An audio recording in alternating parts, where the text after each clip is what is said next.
వీడు ఎక్కడికి వెళ్ళాడో ఏమో.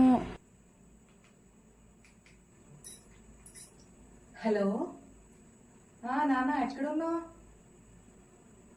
బైక్ మీద ఉన్నావా? మరి హెల్మెట్ పెట్టుకున్నావా? అరే హెల్మెట్ పెట్టుకోరా. మాట్లాడుతుంటే సరే సరే అంటావేంట్రా? సైడ్ నుంచి వెళ్ళి ఓకేనా? సరే అక్కడికి వెళ్ళాక కాల్ చేయి నాన్న. సరేనా? బాయ్. సార్ ఏం చేస్తున్నారో కాల్ చేద్దాం ఒకసారి. హలో సార్, బాగానే బిజీ అయిపోయారే. అవునా? డ్రైవింగ్లో ఉంటే మాట్లాడకూడదా? అచ్చా, మాట్లాడరైతే తమ్ముడు. సరే సరే, మాతో ఎందుకు మాట్లాడతాలే కానీ. సరే ఉంటాను, బాయ్. పెట్టే బిజీగా ఉన్నావు కదా, ఎందుకు మరి ఎన్నిసార్లు కాల్ చేస్తున్నావు? కట్ చేసేసే నువ్వు. ఇంకే 2 days ఏం కాల్ చేయట్లే.